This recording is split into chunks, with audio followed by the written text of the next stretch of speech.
Okay, we're going to come back now with E-Sol, and we are doing a fertility banking, Babylon banking hunt. I guess it's a witch hunt. We're finding out that we have been piratized, like lost at sea, like pirates. Not us, but what has been done to us has been stolen and taken. We've been entered into captivity. We were, well, we've been hijacked. So I'm going to look to see if Enrico is going to be joining us here. Okay. Should be coming on any second now. Okay.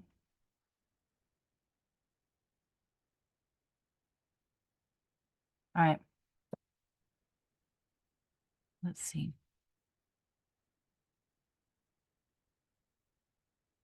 I guess I could mention to you guys now, if you want to study with us, find me, ChaYahShalom, on Facebook. And I have a messenger group, which it's a private study group, reconnaissance study group. Find me on Facebook and ask to be put in the study group. And I'll put you in, and then you can at least learn and track with what we're trying to do with all of the different processes. Okay, so just do it that way. And then if you want to get on the Telegram group, you have to get in the messenger group. And they have the link in there because it's private. It's not for the general public. What I'm probably going to have to do is go find E-Sol. Hang on a second. He's back. We got E-Sol back. Okay, so now I'm going to share the screen. We're going to go back to where we were, and we're going to continue. We only have like 45 minutes, so. Why am I not? Last time I was right above you, but right now Don't you worry just about it. make me go bye-byes. We're on there. You Okay. see us both. Here we are. Do you see the screen where it says 15 USC code number 2? Monopolizing trade, a felony. Uh-huh. Okay. You want to take I can't see me though, so Don't worry about I us. don't want to do an entire another video. You can see me in the video. You can see me Yeah. I want you or to no? focus on what I mean, like, we're playing a game right now. We're pretending like we're doing an Easter egg hunt. It's not about us. It's about finding the eggs. Here's the egg right here that we're looking for. 15 US code number 2, monopolizing trade, a felony penalty. Are you ready to play the game? correct. So, Okay. well, it says, what does it say? You want to read it? Every person. Hey, should we click on the person or not? I think people know what person is. Who shall You monopolize? can. You can, and All right, hopefully we'll be able to get it back. I want to, the term person has the meaning given it in subsection A of section 12 of this title. Come on. Usually it tells you the definition. Get real. so you got to go to subsection A and in 12 to understand exactly what they mean by person. A of The 12. point is, just go on with the definition. Like, generally, your persons are you, but they're your persons. They're Like not you. They're your persons. You have a few of them, like my purse. right? You have the social security name, you got the other name, you sometimes have the middle name, sometimes it's just the first and last. They're all entities. Yeah. It But says let's go every on with that. person who shall monopolize or attempt to monopolize or combine or conspire with any other person or persons to monopolize any part of the trade or commerce among the several states or with foreign nations shall be deemed guilty of a felony. and on conviction thereof shall be punished by fine not exceeding, was that 100 million? If a corporation or if any other person, Uh-huh. 1 million, or by imprisonment not exceeding Yes. 10 years, or by both said punishments in the discretion of the court. What court are we talking about? Hence the reason why you're putting that, by what law you're doing the stuff you're doing. This right here, 15 USC 1 and 2, right? So this is 2, right? And on we go. Come on. I think Next. I think you need to break it down a little bit further because I mean, when I think about this, I What? think about Amazon or I think about Bill Gates or something like that. They're totally Okay. If monopolizing. not settled after 3 days, it becomes a violation of right of trade action against any UCC contractor or agent under Title 15 USC numbers 1 and 2. The IRS Treasury UCC Contract Trust Division and the CID Secret Service will be informed of any UCC contractors' breach of contract and restraint of free trade for the required felony charges, Where are you reading which we're this at? talking about right here. Where are Come you on. reading? Where are you What? reading this at? That's from the bottom of my bill of credit.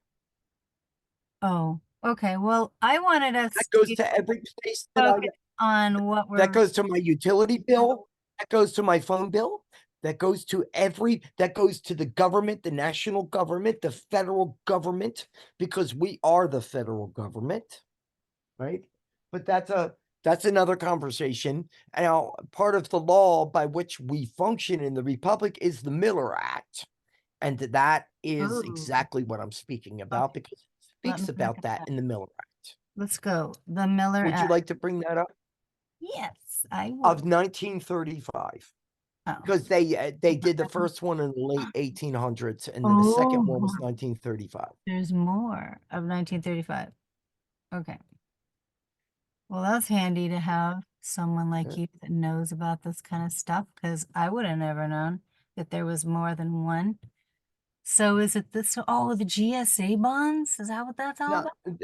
yes, What? yes. This is all about the bonds that they have on every single contract they have on you, and they're yours. You own them, and you can get them back. You can make them pay. You tell them that all the taxes are their obligation, right? That's in my new thing that I'm sending to Social Security. But like, I would love to have everybody doing exactly what I'm doing, but it's going to take people a while to get there. Well, I, that's I, why we're I playing get a that. game But right now. like, We are having to search out all of so these. read that. Let's read this. Can I Let's read bring this that up. right here? See if you can bring that up. Like, that's just the very beginning of it. Now I can read it. I have it written down in a notebook if you'd like. No, we want But to see on the screen. because the federal buildings, The reason why we want to see okay, those people can track with there us. you go. Where is it? Do you see it? What you were reading just now? Um, Or I'll go back. Let me go back. Because this is federal, definitions. This is definition, right? You need to go over. It said the Miller Act over here, and it was like, so it would be next. So let's go to the down here? Associated General Contractors. Yep. Okay. I think it's really good that if we can all read and hear the same exact thing instead of going off of something else that we can't see. I think it's really important Uh-huh. to see So what we're reading. Is this what you're wanting to look at here? Enacted in hold on. 1905, the Miller Act requires. I'm trying to see if it's somebody's opinion on it.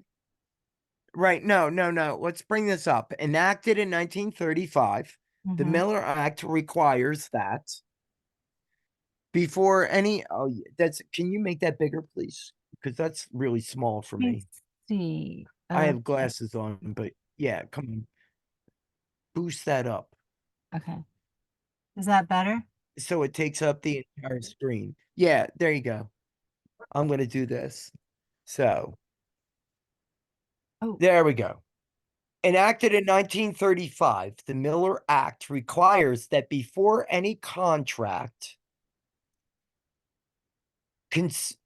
exceeding $100,000 is awarded for the construction, alteration, or repair of any building or public work of the United States, the construction contractor must furnish a payment bond and performance bond. It actually says the original act, if you look at it, says a material laborer's payment bond, right?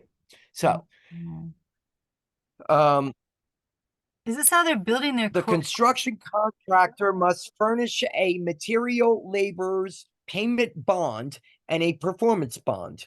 The Miller Act has successfully protected the interests of the federal government. We're going to go over who the federal government is again.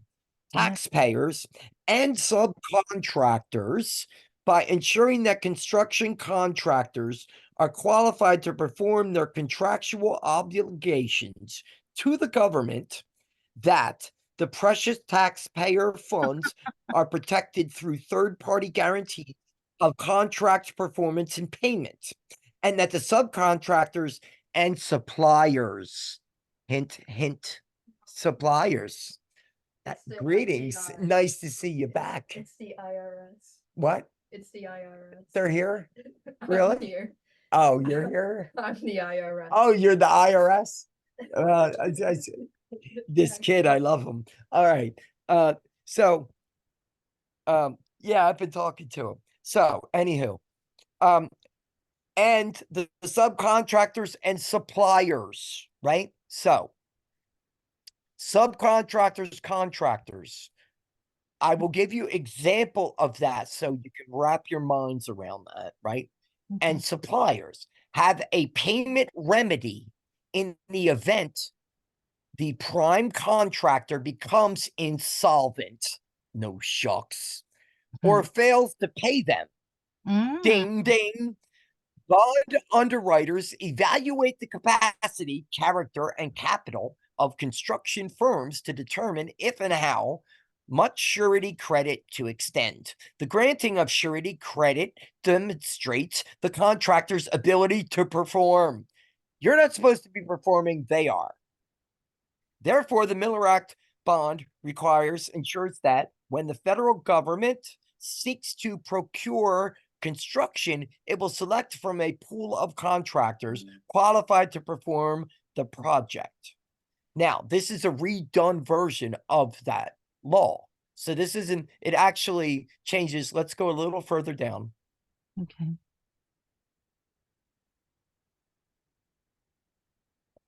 Yeah.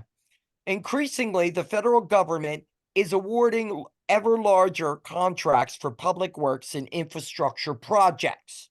All of these contracts are non-construction contracts that we have with them. These mega products reduce bidder competition and aggregate project risk and may challenge surety capacity, sometimes necessitating percentage or partial bonds, which is the things that they write, the commercial public bonds.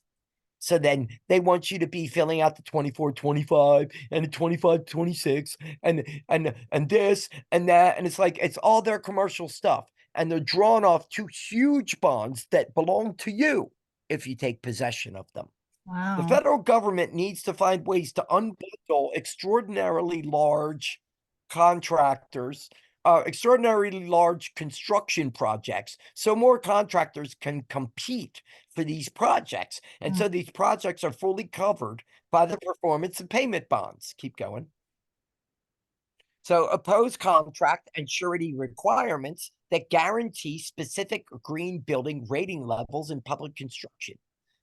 Governments at all levels increasingly have and are considering enacting laws and regulations mandating green public building. We're not going to go into all that. Go further down. See if it talks about the two things of the nationality and the state governments. Incidents have arisen recently which bonding requirements have been waived and appropriately oversees federal construction projects. Keep going. We're not going to focus on that. You guys should read that, but not right now. We need more information we got to get through. Keep going. Okay.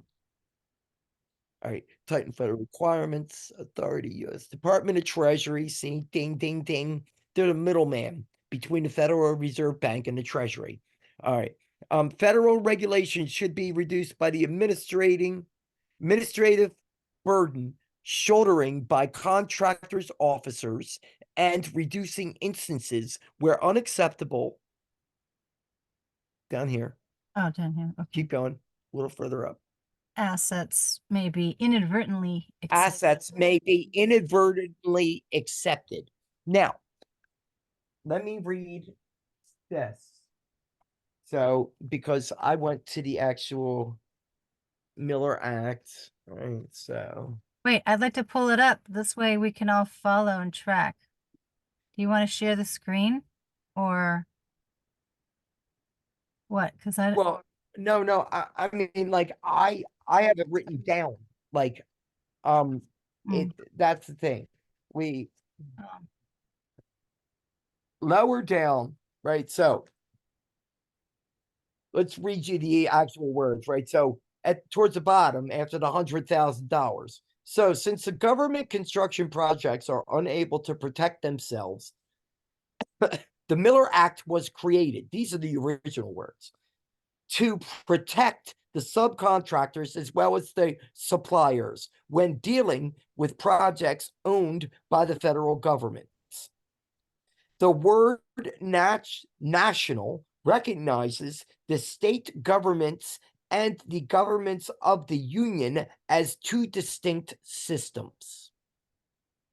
The federal government citizen is standing over. This is like what you can get from this of the commercial world. They're writing these contracts, right? And whether they call them construction or not, most of the time they're non-construction contracts. So they're a contract, just like waste management, to run a project has to go to this office, and they have to have a performance bond and a payment bond to run that contract, right? So you can provide their performance bond and a payment bond, is what I'm telling you, but you're doing it privately. So, moving right along. this is so terrible. The This Miller Act is so deceiving.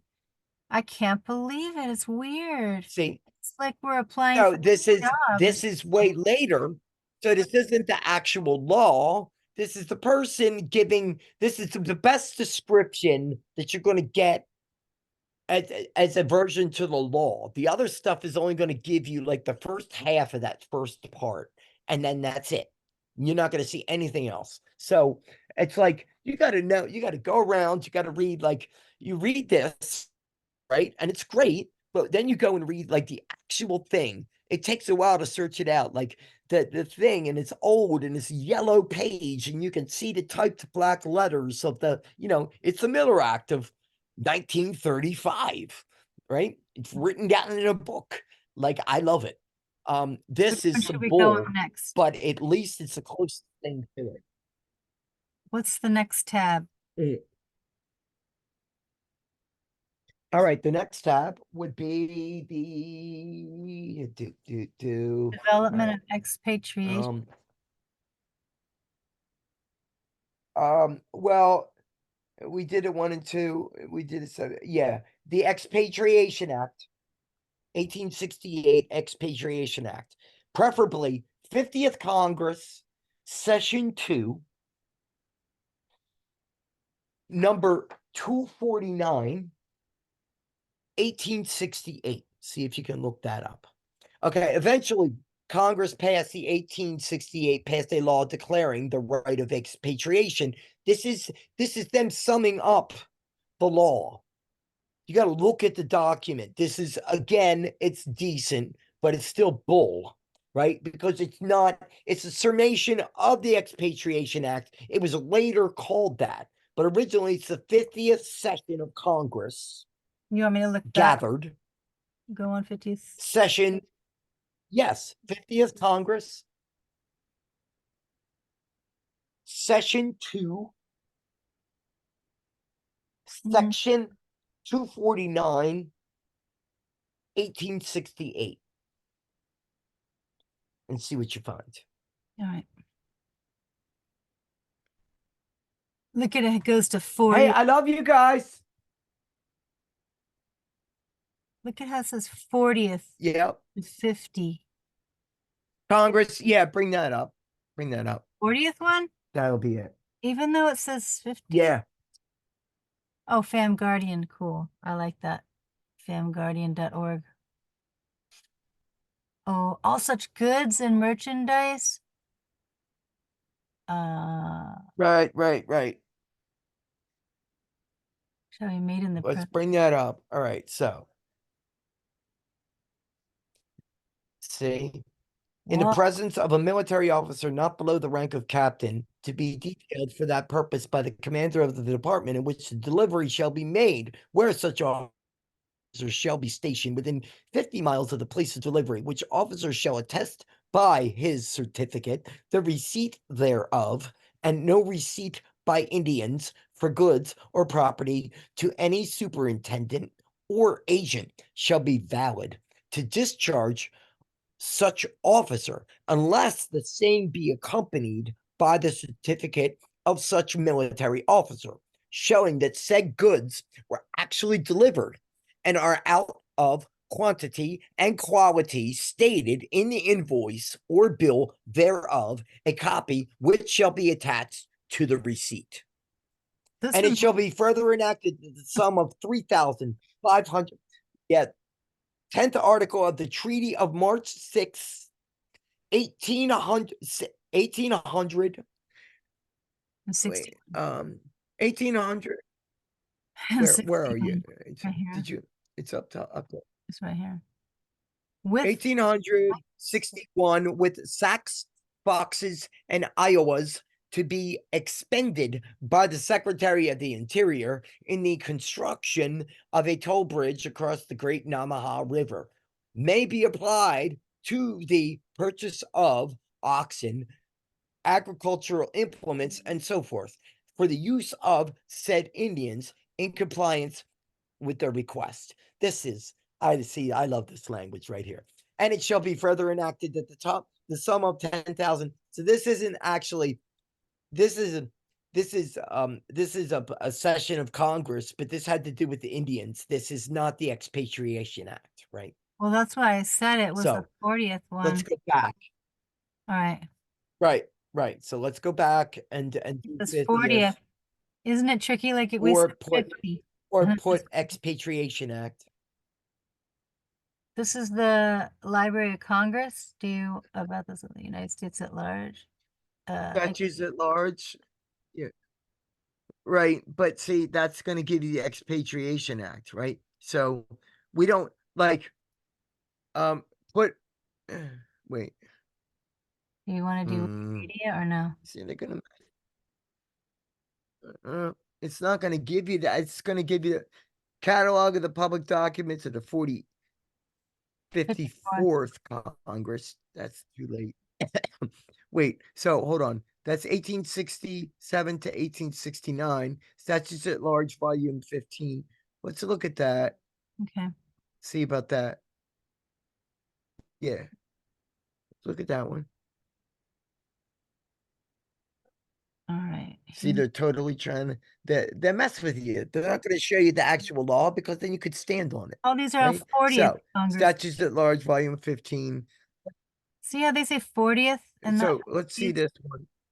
Right. But hold on. The point is 1869, 40th, 69, 40th, 69, 256.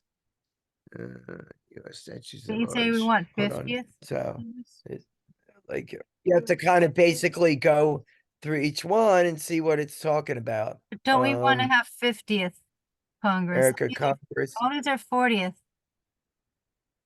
So we got plenty of pages over here. We want the 50th. 1868 May company. Go down a little further. All right. Yes.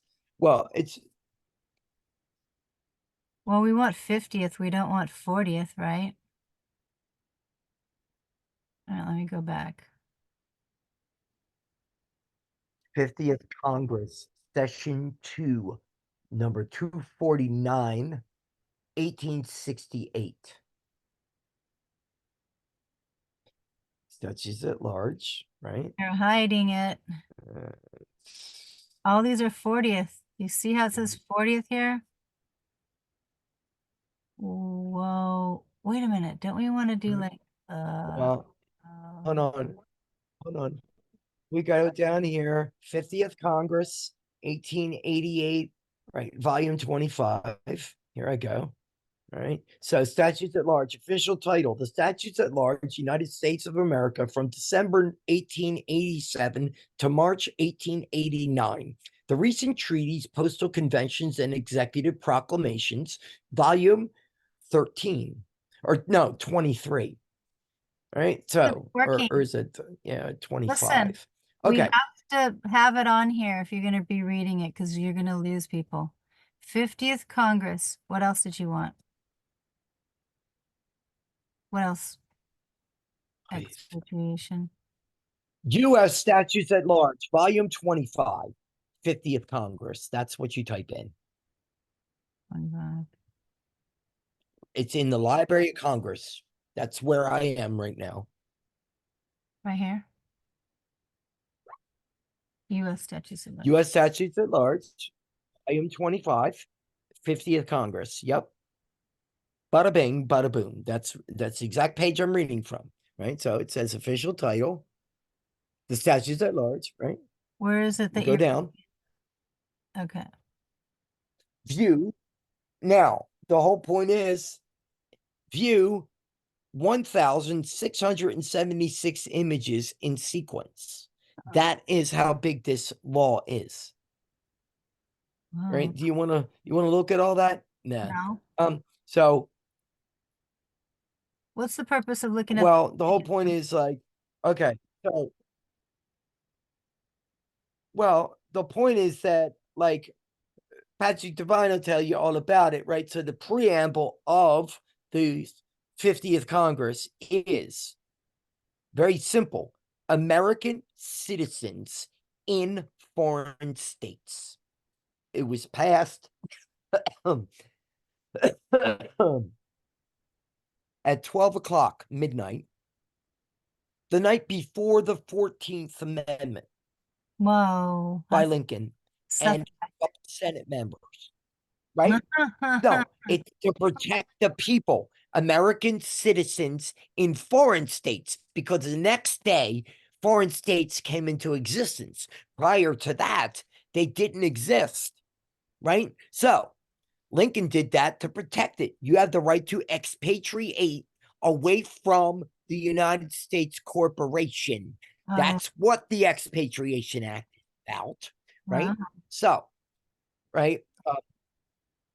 They're one of the, oh, it's this and that, right? It's Okay, so what you're saying is that Abraham Lincoln, right. So when they were trying to emancipate the slaves, they created the 14th Amendment so that these slaves could become United States citizens, which were part of the corporation. But then they opened up the net right. wide for everybody to become United States citizens. And so they came up with this Expatriation Act so that people could say, I don't want to be part of the corporation. Is that what you're saying? Because Well, Lincoln was the same guy that tried to do the greenbacks, right? And they killed him for it. He did the Expatriation Act, right? So what they were talking about with the Civil War, how history has made him out, is very inaccurate, right? So they killed him because he was a man of the Republic and he was for the people and he wanted to, there was slavery. He wasn't really one way or the other about it. But he recognized the right for those people to not be slaves, and really that it was all about banking, right? So he tried to do the greenbacks, but he did do the Expatriation Act. So it was shortly after, 1868. And when did the Civil War end? is it still going on? Right. So Did it ever end? Well, okay, so It's still going on because they have well, proclamations it's and like edicts? it depends on what law we're talking about, right? Because as I was telling you, as we were talking earlier, and I'd like everybody out there to know that things can be simple when you wrap your mind around everything, that every single thing that you receive from the system, all the financial stuff, the banks, the way that all of these things work, the way they're trying to sell you, the way that the channels work, all of it, the Vatican, the Crown, the foreign bankers, central banking, it's all UCC contract trust. And it doesn't matter the difference of the laws in different parts of the world, because for business and to deal commercially with the rest of the world, they're working by UCC contract trust, right? So, being a Republic living man or woman, you can come out of her. Yay. Okay. So you can decide your UCC contract trust. I'm not. Right. So, like, my new license plate says private, no solicitation, huge, non UCC, not for hire. Then it says, I invoke the laws of the Republic. So that's on its way to me. I'm doing a new ID. I'm not going to start another contract to get the hoity-toity passport. That's a new contract, and there'll be a new bond written on it. So basically, I am trying to end by next year, have no contracts with them open, right? And I make everything private, and I move everything. And then I can start dealing with people. I can say, oh, you need this? All right, let's start this. Let's do this project. I want a PMA and a PHA people, right? That, healing place. So you come, there's an infrared sauna, there's a hyperbaric oxygen chamber, there's a light therapy. So you can do red light, blue light, green, yellow. Like when you're really injured, like the green light is that's the heart, that's the magnetic energy of the heart, that's the color. So magnetic energy from the heart, electric energy from the head, right? The energy creates a frequency that extends 5 feet beyond the body. So hence a thought has power. It can be measured by machines away from the body. So it has life. So you thinking about something, thinking negatively, or I can't, gives that life, right? When it doesn't in reality until you think it. So we can learn to refocus, right? It's taken me years, but I can do it really well now, like fast. So this really is about us being and knowing where we come from, right? And doing American law, not English. So, unfortunately, there are some wonderful people, and they're pushing the equity and trust. And first of all, that's still all their bull. Okay. So, what is a trust? It is a bondage contract. Okay. Now, Pastor Divine says to take a trust and use it as an entrustment. And I implore people to look up the word entrustment and then look up the word trust and take both definitions next to each other, right?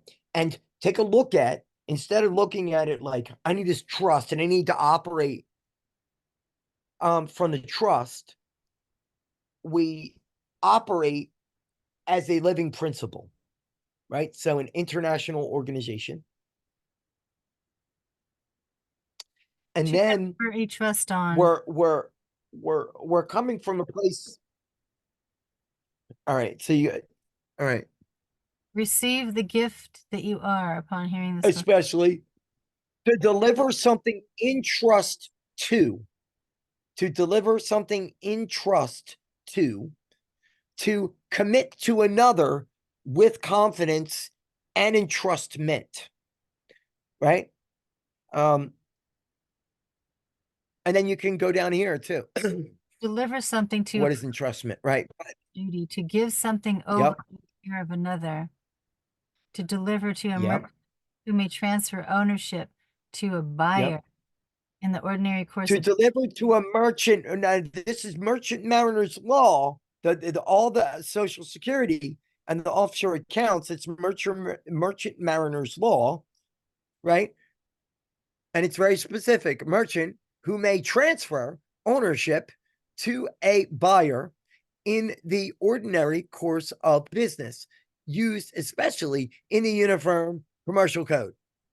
See, also, negligent entrustment, right here. but bill consigned, right? So last line.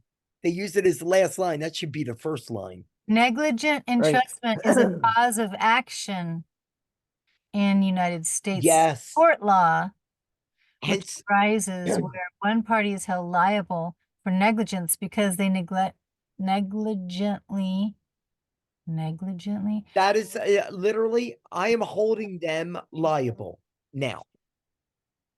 with dangerous instrumentality, and the Yes. entrusted party caused injury Negligently. to a third party with that instrumentality. I'm just saying, that's when I went to the car dealership. That happened to me. I entrusted them with my signature to get me the car that I got full faith and credit for. And then, you know, I let them know Title 15, 1605. I don't have to put any money down. And they go, oh, okay, well, we'll take it back to our finance people. Okay, you're 100% financed. Okay, good. Now give us some insurance. Okay, well, also 1605 does say insurance is included in the finance charge. Oh no, you have to provide us insurance. We do not do insurance, lady. And they didn't give me. Right. So you get your you get your 3 numbers and you issue a document. I'll show you. Okay. 2 pages. Get it notarized. You send it to the Department of the Treasury. You send it to the Secretary of the Treasury. And you carry around this thing in your car. And then if there's an accident, you give a copy of this to that person. They then send it in with their bill of damage, say to their car, whatever. It's covered up to $2 million, right? And so then they give you that. You send it into the Treasury. The Treasury cuts the check from that amount of that instrument that you own and you have already sent in and they already have a copy of. They pay out the amount necessary, right? So it's insurance, but it's not any sort of normal insurance. And it's this document. So it's like, yeah. It's a new document. It's not a bill of credit. Is it? What is it? A bond? No, but it's like a bill of credit. Now, more or less, you could say it's a private indemnity bond, right? But it's like it's not any sort of bond that you generally work with. And the only people that have a copy of this are I have one of those. basically the officer for the Department of the Treasury and the Secretary of the Treasury, right? So the 2 different sides of the Treasury, right? So they're the ones that control everything, all financial stuff. Yes. All right, we have 1 minute left. Did we Okay. find the golden goose egg in our fertility thing? Well, no, we didn't get through the Miller Act or the Baby Act, right? And Baby Act, people should just check out and read. Okay. That's how they make the Like, fertility to get a now baby. that is the basic. This is the basic set of laws that everything else stemmed from, and the set of laws that you're going to function as a living man or woman of the republic, right? So, Thank you, Eric. Thank you for telling us. they're worth knowing because you're going. You're going to need them. Yes. All right, we'll see you again. All right. Have Thank a beautiful night. you too.